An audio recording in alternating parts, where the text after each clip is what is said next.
Have you ever felt like you were just floating through life, waiting for something to happen, for the ground to feel solid beneath your feet? I know I have. But what if I told you there are people who have built their entire world, their entire existence, on the water itself, where floating isn't a metaphor for being lost, but a testament to human resilience? Today we're going to a place that completely changed my perspective on what it means to build a life: the floating villages of Cambodia. This isn't just about houses on stilts. This is about a community that breathes with the rise and fall of the water. A place where children paddle to school in wash basins, and the local market is a fleet of canoes. Stick with me, because what I discovered on the waters of Tonlé Sap Lake goes far beyond beautiful scenery.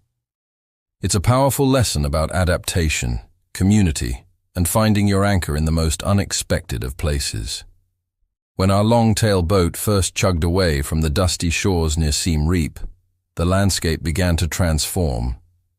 The brown, murky water of the channel started to widen, opening up into a vast, shimmering expanse that looked more like an ocean than a lake. And then, I saw them.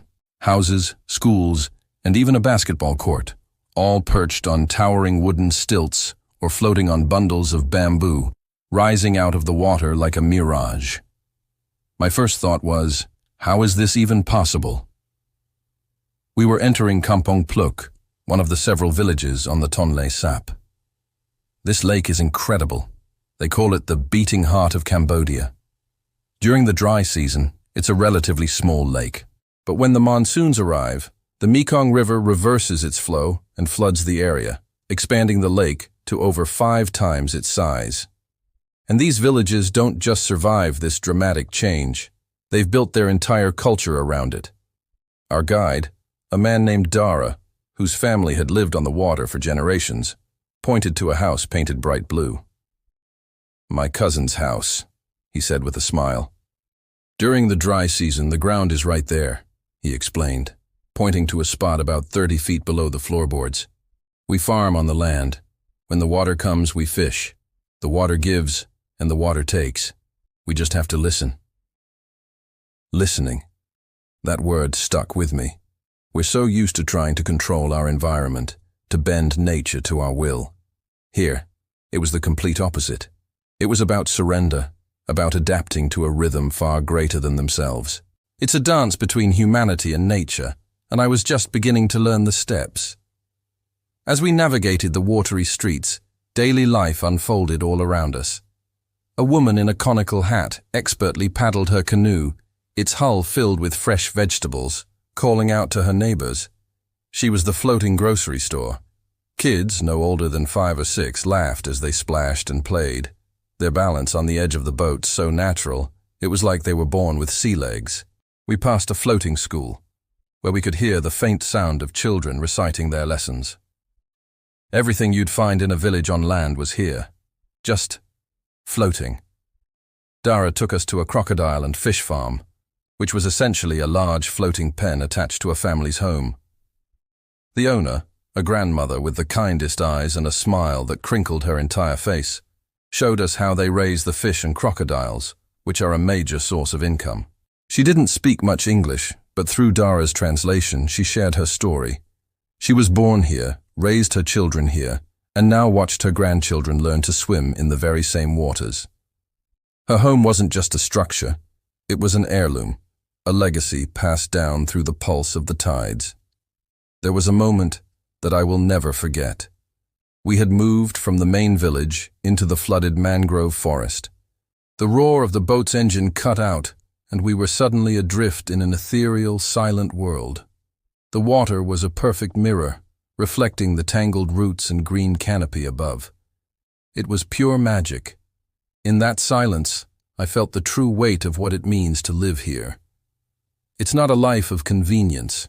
They face challenges we can barely imagine: sanitation, access to clean drinking water, limited medical care.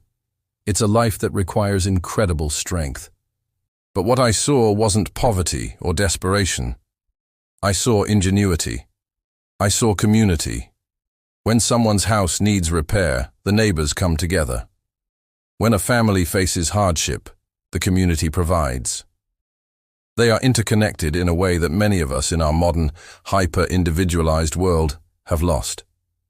They are literally and figuratively all in the same boat. Their survival depends on each other, on a shared understanding and a collective effort. It made me think about my own life. How often do I complain about my Wi-Fi being slow or traffic being bad? How often do we build walls around ourselves, both physical and emotional, instead of bridges? These people, with so much less in material terms, had something so much richer, a deep, unbreakable sense of belonging. They weren't just neighbors, they were a lifeline for one another. Seeing the children was perhaps the most moving part. They paddled to school in small boats, or even old aluminum tubs, their laughter echoing across the water. Their playground is the entire lake. There's a joy, a freedom in their spirit that is absolutely contagious. Yes, they face an uncertain future, with climate change threatening the lake's delicate ecosystem. But they also possess a resilience forged by generations of living in harmony with this powerful environment. They learn from a young age that life is fluid, that you have to be able to bend, not break. As the sun began to set, painting the sky and water in shades of orange and pink, our boat headed back towards the shore. The stilted houses became silhouettes against the vibrant twilight. I looked back at the village, at the twinkling lights beginning to appear in the floating homes, and I felt a profound sense of gratitude. Grateful for the experience, but also for the lesson. We spend so much of our lives trying to find solid ground, searching for certainty and stability. But the people of Tonlé Sap taught me that strength isn't about resisting change. It's about learning to float with it. It's not about having the most, but about making the most of what you have. It's about understanding that our greatest anchor isn't a piece of land, but the community we build around us. So, here's my challenge to you. Look at your own life. Where are you resisting the current?